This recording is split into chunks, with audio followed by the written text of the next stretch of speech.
하나님의 말씀은 구약성경 나훔 1장 1절로 3절입니다. 구약성경 1299면입니다. 구약성경 1299페이지입니다. 나훔 1장 1절로 3절입니다.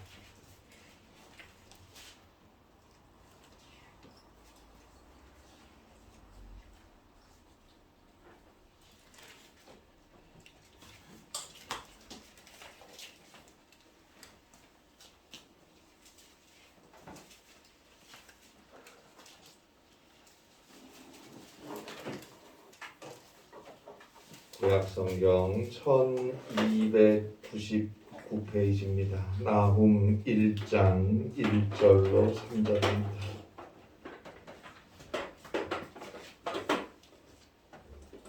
하나님의 귀한 말씀을 제가 봉독해 드리겠습니다. 니느웨에 대한 경고 곧 엘봇 사람 나훔의 묵시의 글이라.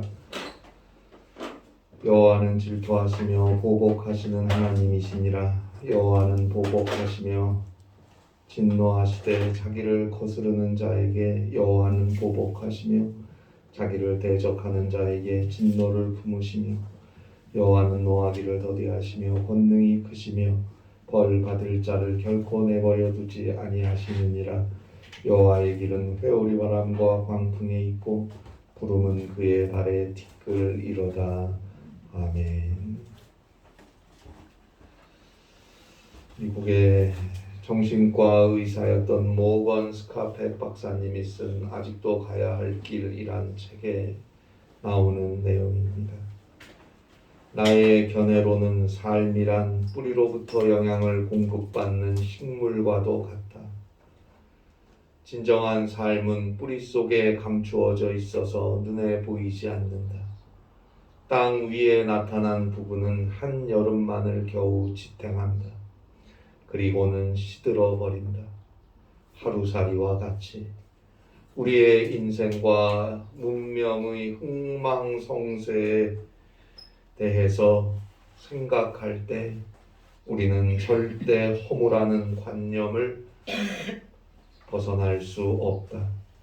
그러나 영속적인 변화에도 불구하고 계속해서 살아남아 있는 그 무엇에 대한 느낌을 나는 결코 잊은 적이 없다. 우리가 볼 수 있는 것은 꽃뿐이고 꽃은 곧 시든다. 그러나 뿌리는 남아있다. 중요한 것은 꽃이 아니고 뿌리입니다. 우리의 삶의 뿌리가 무엇입니까? 우리를 우리 되게 하는 뿌리가 무엇입니까? 인간으로 인간이 되게 하는 뿌리가 무엇입니까? 그것은 시들고 없어지고 변하는 것이 아니어야 합니다. 시들고 없어지고 변한다면 그것은 뿌리가 아니고 꽃이고 잎일 뿐입니다. 그런데 우리는 일생을 그러한 꽃들을, 그러한 잎들을 붙잡고 살고 있습니다. 그러니 허무할 수밖에 없습니다. 한때 화려하고 예쁘고 풍성해도 꽃들은 잎들은 언젠가는 사라지고 없어질 테니까요. 그래서 전도서 기자는 전도서 1장 2절에서 말합니다. 헛되고 헛되며 헛되고 헛되니 모든 것이 헛되도다. 전도서 1장 9절입니다. 이미 있던 것이 후에 다시 있겠고 이미 한 일을 후에 다시 하리라. 해 아래에는 새 것이 없다. 결국 전도서 기자의 결론은 이것입니다. 전도서 12장 13절입니다. 이 일의 결국을 다 들었으니 하나님을 경외하고 그의 명령들을 지킬지어다. 이것이 모든 사람의 본분이니라. 하나님을 경외하는 것, 하나님의 말씀을 순종하는 것, 그것이 모든 것이 헛되고 헛되며 헛된 해 아래 새 것이 없는 세상에서 인간이 살아가야 할 삶의 본분이라고 말합니다. 본분이란 말은 인간이 마땅히 지켜야 할 의무라는 뜻이에요.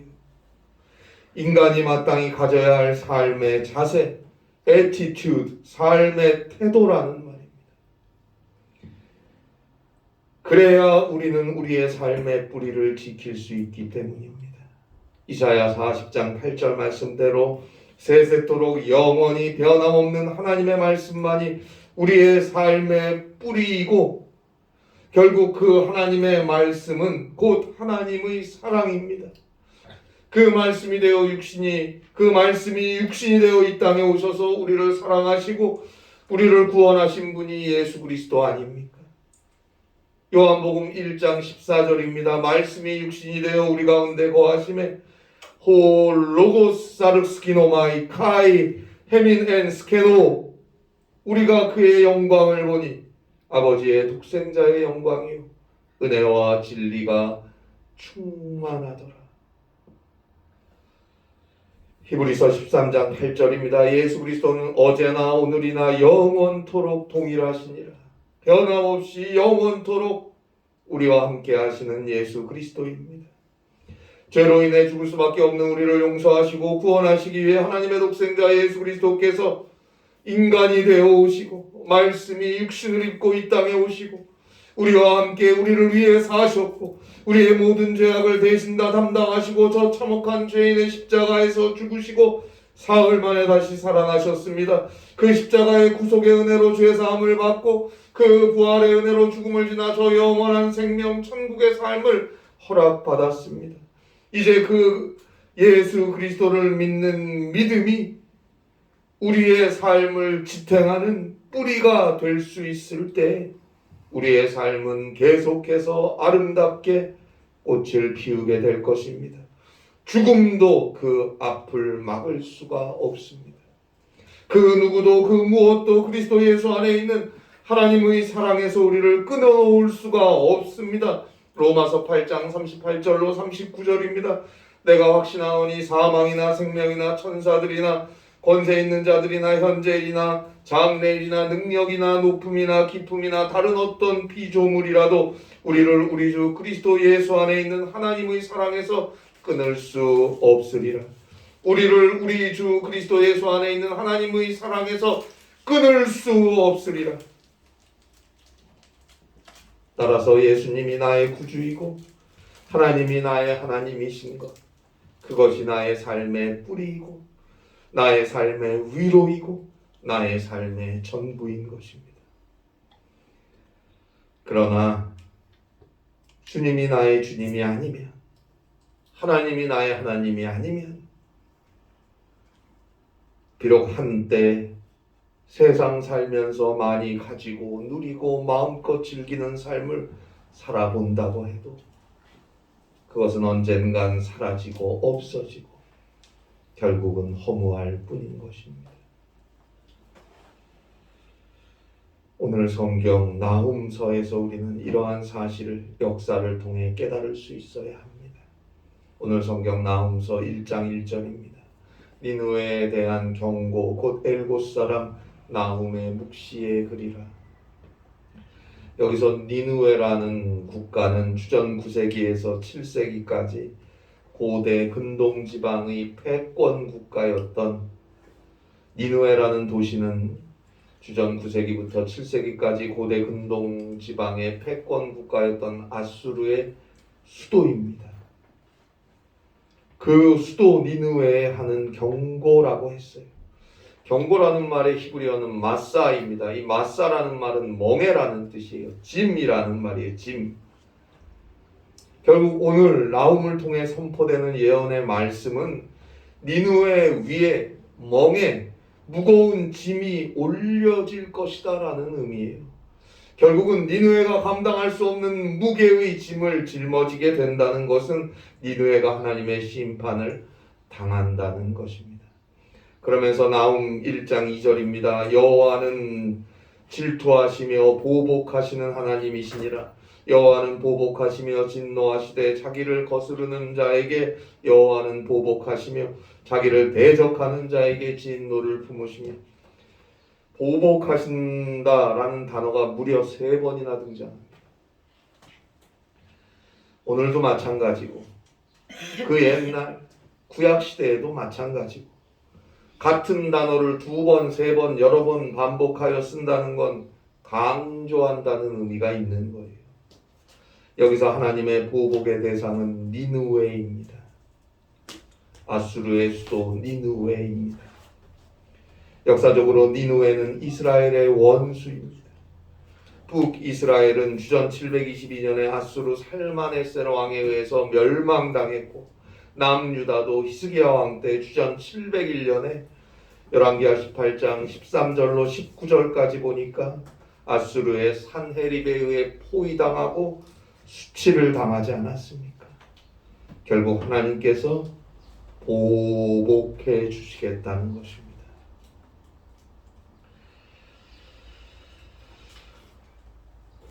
제2차 세계대전 당시에 단지 유대인이라는 이유만으로 그 어린 나이에 온 가족과 함께 아우슈비츠 강제노동 수용소에 끌려가서 죽음과 같은 고통의 날들을 보냈었던 엘리 위젤이라는 분이 쓴 밤이라는 수기가 있습니다.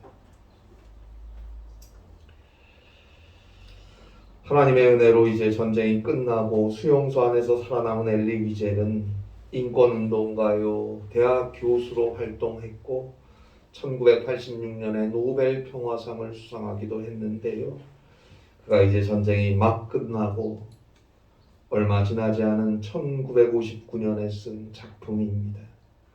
거기 나오는 내용입니다. 제2차 세계대전 당시 독일에 살고 있었던 유대인들은 나치 정권 아래서 대량 학살을 당하게 되었다. 그때 그 일을 앞장서서 진두지휘한 자는 아이히만이었다. 그는 600만 명의 유대인들을 학살하는 일에 앞장섰다. 그는 큰 거리에 아치를 세우고 남녀 각각 한 사람씩과 한 어린 소년의 목을 아치에 매달아 두고 많은 사람들로 하여금 그 밑을 지나가게 하며 위협했다. 그때 어디선가 누군가가 한 독일군을 향해서 하나님이 두렵지 않습니까? 소리쳤다.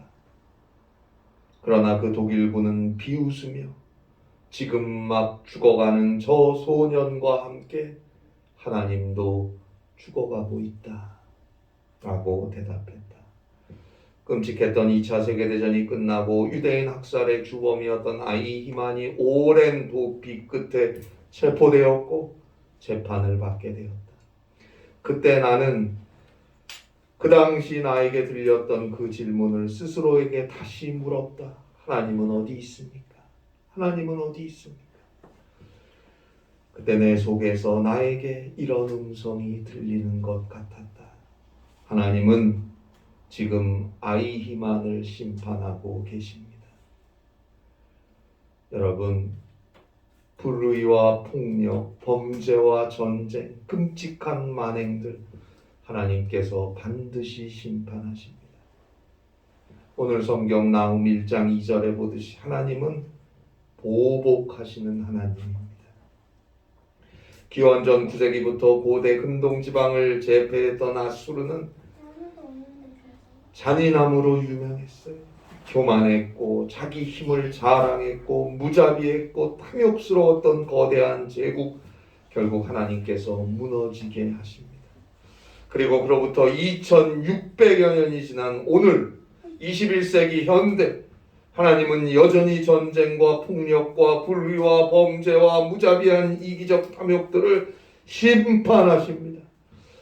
그리고 그 하나님의 보복하심과 심판하심은 억압된 자, 핍박받는 자, 가난한 자, 고통당하는 자들에게는 위로가 되는 것입니다. 아, 하나님이 살아계시는구나. 정의가 살아있구나. 안도하게 됩니다. 그래서 오늘 성경은 비단 아수르에게 아수르의 수도 니느웨에 내리는 경고와 심판의 메시지일 뿐만 아니라 오늘날 21세기 현대를 사는 이 세계에게, 각 나라에게, 우리 개인에게 주는 엄중한 경고의 메시지가 되는 것이고, 동시에 하나님을 사랑하는 자들에게는 위로의 메시지가 되는 것입니다. 그래서 오늘 성경 나훔 1장 1절이죠. 여기에는 언어를 통해 주시는 은유가 있습니다. 은유. 언어의 유희가 있어요. 자, 1장 1절에 보니까 니느웨에 대한 경고, 곧 엘고스 사람 묵시의 나훔의 묵시의 글이라. 나훔의 묵시의 글이라. 자, 니느웨에 대해서는 경고지만 이스라엘 유대 나라 그리고 당시 고대 근동 지방에서 아수르에 의해 점령당하고 피 흘리고 죽어갔던 많은 나라의 많은 백성들에게는 위로가 되는 거예요. 나훔의 묵시의 글이라. 나훔 선지자에게 주신 하나님의 계시라는 뜻인데요. 나훔이라는 이 이름의 의미가 위로라는 뜻이에요. 위로. 그러니까 2절에 나온 대로 하나님의 뜻을 거스르고 하나님께 대적하고 죄악과 탐욕과 교만으로 치닫는 국가와 인생에게는 무거운 멍해요 짐이요 심판이지만 하나님을 사랑하고 그리스도를 믿음으로 사는 자들에게는 위로의 말씀이라는 의미예요. 불의한 현실 속에서도 하나님의 정의는 여전히 이루어지고 있습니다. 비록 내 생각과 다르게 내 생각에 더디게 느껴질지라도 초조해하지 마세요. 의심하지 마세요. 반드시 하나님은 하나님의 정의로 이 땅을 다스리실 것입니다. 이것을 잊어서는 안 됩니다. 그리고 보복하시는 분은 하나님이십니다. 우리가 보복하는 거 아닙니다. 우리는 기도하는 거예요. 그리고 안타까움에 하나님께 호소하는 것입니다. 눈물을 흘리며 호소하는 것. 갚으시는 것은 하나님께 달린 것입니다. 하나님을 바라보세요. 우리의 구주이신 예수 그리스도를 바라보세요. 나를 위해 우리를 위해 하나님께서는 자신의 독생자 예수 그리스도까지도 십자가에 아낌없이 내어주시지 않았습니까? 하나님께서 그런 나에게 그런 우리에게 닥친 어두움을 향해서 그대로 눈 감고 계시겠습니까? 반드시 우리를 힘들게 하고 어렵게 하고 때로는 주저앉게 하는 저 아수르와 같은 저 니느웨와 같은 것들을 심판하시고 보복해 주실 것입니다. 나는 그 하나님을 그 예수님을 믿고 오늘도 기도하며 믿음으로 주의 음성을 따라 사는 것입니다. 내가 미워해봐야 소용없어요. 내가 보복하는 건 더더욱 아니에요. 나도 똑같은 죄인일 뿐임을 그리스도의 은혜가 있기에 그나마 내가 그 죄의 길에 서 있지 않음을 깨닫고 감사하고 오늘도 하나님을 모른 채 불의의 길로 가는 자들을 불쌍히 여기고 기도해야 합니다. 또한 이것을 잊지 마세요. 하나님은 알고 계십니다. 하나님은 알고 계세요. 나의 깊은 슬픔과 수렁에 빠진 나의 영혼의 상태, 때론 오해받아 힘든 나의 처지, 이런저런 질병과 궁핍함과 고난 속에 허덕이고 있는 나, 그 누구도 몰라주고 아무도 관심이 없어도 하나님은 알고 계십니다.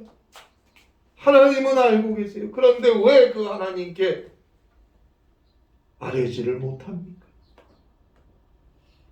하나님만은 알고 계세요. 그리고 나와 함께하고 계십니다. 믿고 오늘도 나아갈 수 있을 때 주님이 주시는 승리를 반드시 얻게 될 것입니다. 저는 오늘 나훔서를 묵상하면서 요나서를 떠올리게 되었습니다. 하나님께서 요나에게 뭐라고 하셨습니까? 요나 1장 2절입니다. 너는 일어나 저 큰 성읍 니느웨로 가서 그것을 향하여 외치라. 그 악독이 내 앞에 상달되었음이니라. 오늘 성경 나훔 1장 1절엔 니느웨에 대한 경고라 그랬죠. 요나 1장 2절에 보니까 요나에게 하나님이 저 큰 성읍 니느웨로 가서 당신들의 악함이 하나님 앞에 상달되었다고 외치라고 말합니다. 자, 그랬더니 요나가 하나님의 명령을 거역합니다. 니느웨로 가서 외치라고 했는데 니느웨 가기 싫으니까 다시스로 가는 배를 몰래 타고 배 밑창에 숨어 들어가 있잖아요. 싫었으니까요. 저 아수르 국가, 그 수도 니느웨, 이스라엘과 원수인데 왜 그들에게 가서 당신들을 하나님이 심판하신다고 외치라고 하는가? 그냥 심판하시면 되지. 왜 당신들의 악함이 하나님께 상달되었다고 이제 곧 심판이 임박했음을 알려주라고 하시는가?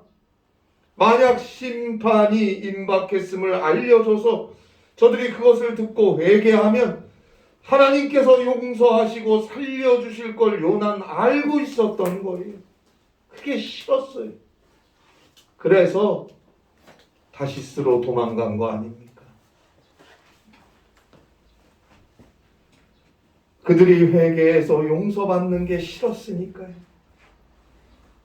결국 하나님의 강권적인 역사로 회개하게 되었고 걸음을 돌이켜서 하나님의 명령에 순종하여 니느웨로 가게 되었던 요나가 하나님의 말씀대로 하나님의 심판을 저들에게 선포했는데 니느웨 사람들이 그 말씀을 듣고 회개합니다. 그래서 하나님께서 니느웨 사람들을 살려주셨어요. 그런데 회개를 하고선 다시 더 잔인해지고 포악해지고 교만해지고 마침내 오늘 성경 나훔서에서 다시 니느웨의 심판을 경고하고 계신 것입니다. 나훔 3장 1절로 3절에 보니까 이런 말씀이 있어요. 나훔 3장 1절로 3절입니다. 화 있을진저 피의 성이요 그 안에는 거짓이 가득하고 포악이 가득하며 탈취가 떠나지 아니하는도다. 휙휙 채찍 소리, 윙윙하는 병거 바퀴 소리, 뛰는 말, 달리는 병거, 충돌하는 기병, 번쩍이는 칼, 번개 같은 창, 죽임당한 자의 때, 죽음의 큰 무더기, 무수한 시체여 사람이 그 시체에 걸려 넘어지니 더 이상은 봐줄 수가 없어요. 결국 아수르는 기원전 609년에 메대와 바벨론 연합군에게 수도 니느웨를 점령당하면서 역사 속으로 완전히 퇴장하게 됩니다. 소멸당하고 말았습니다. 하나님은 회개하기를 기다리고 계세요. 그래서 요나에게 심판의 메시지를 전달하라 하셨고 결국 요나로부터 하나님의 심판의 소식을 듣고 회개한 니느웨와 그 백성들은 심판을 면했어요. 그러나 끝내 또다시 죄와 불의, 잔인함과 포악의 길로 간 니느웨는 결국은 멸망당하고 맙니다. 오늘 21세기 나라도 개인도 마찬가지예요. 하나님은 회개하라고 촉구하고 계세요. 이제라도 지금이라도 회개하고 돌이켜서 그리스도 예수의 십자가를 붙잡고 진정으로 회개하고 돌아서면 하나님은 용서해 주십니다. 자, 오늘 성경 나훔 1장 3절입니다. 여호와는 노하기를 더디하신다. 여호와는 노하기를 더디하신다. 정의의 하나님입니다. 그리고 사랑의 하나님이십니다. 회개하기를 기다리십니다. 그래서 요나를 통해 나훔을 통해 하나님의 선지자들을 통해서 그 옛날 심판의 소식을 전해주신 것 같이 오늘날도 하나님의 심판의 메시지는 전해지고 있습니다.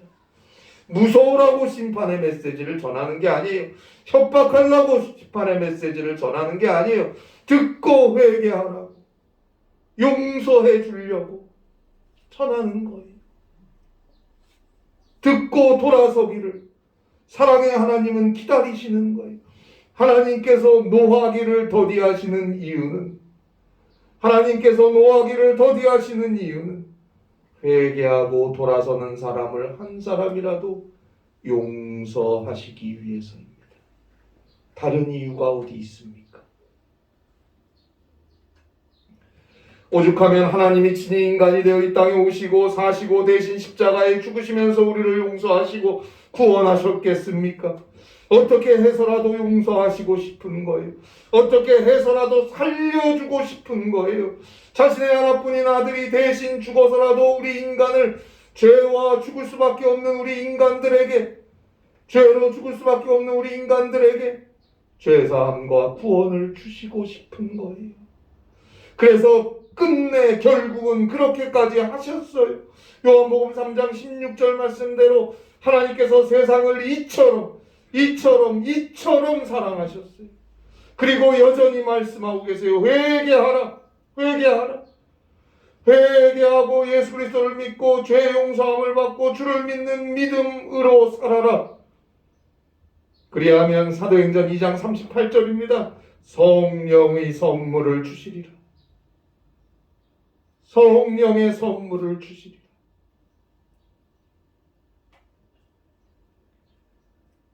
사랑하는 여러분, 오늘날 세계는 몸살을 앓고 있어요. 저 우크라이나 땅은 계속되는 전쟁으로 많은 이들이 희생당하고 있고, 세계 곳곳은 테러와 끔찍한 범죄, 또 기근과 가난으로 신음하고 있고, 우리나라도 물가가 치솟고 경제적으로 매우 어렵고, 또 우리 그리스도인들 개인적으로도 질병으로 인해, 관계 때문에, 물질로 인해 어렵고 힘든 시간들을 보내고 있습니다. 그러나 잊지 마세요. 하나님은 우리의 하나님이십니다. 하나님은 영원히 이 땅에 하나님의 정의를 실현하시는 분입니다. 지금도 하나님의 정의는 꿈틀대고 있습니다. 그 옛날 니느웨 땅에 선포되었던 그런 주의 메시지는 지금도 온 세계 구석구석 울려 퍼지고 있어요. 제발 좀 들으세요. 듣고 우리는 더욱 깨어 기도해야 합니다. 진정으로 회개하며 주님 앞에 순간순간 무릎 꿇어야 합니다. 가장 두려운 것은 핵이 아니에요. 가장 두려운 것은 하나님의 진노입니다. 가장 무시무시한 건 하나님의 보복하심입니다. 그러나 그것이 하나님을 사랑하고 그리스도를 믿는 믿음 안에 있는 우리가 더욱 의지해야 하는 것이고, 그것이 구원받은 그리스도인인 우리에게는 하나님의 보호하심과 사랑이 되고 하나님의 위로하심이 된다라는 걸 깨달아야 합니다. 오늘도 우주 만물의 창조주여, 전지전능하시며 역사의 주관자이시고 주인이신 하나님을 경외하며 오직 우리의 구주 되시는 예수 그리스도를 믿는 믿음 안에서 주의 말씀을 따라 살아갈 것입니다.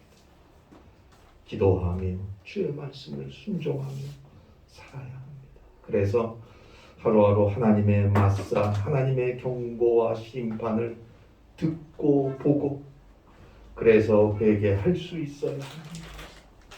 그리고 삶 속에서 하나님의 더 큰 나움, 하나님의 더 큰 위로하심을 얻고 감사할 수 있는 사랑하는 여러분들과 이 땅의 교회들, 우리 교회가 될 수 있기를 주님의 이름으로 간절히 바랍니다.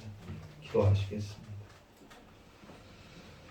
하나님 아버지, 지금도 이 세계를 향한 주님의 말씀은 전해지고 있습니다. 진정으로 듣고 깨닫고 회개하며 주 앞에 무릎 꿇는 자가 얼마나 됩니까? 주여, 주의 그 말씀 들을 수 있는 귀가 열리게 하시고 깨달을 수 있게 하시고 무릎 꿇고 회개할 수 있게 하셔서 그것이 우리에게 위로와 보호하심과 승리가 되게 하여 주시옵소서. 주님을 믿는 믿음 안에서 오늘도 주와 함께 할 수 있는 진실한 주님의 자녀들이 되게 하시고,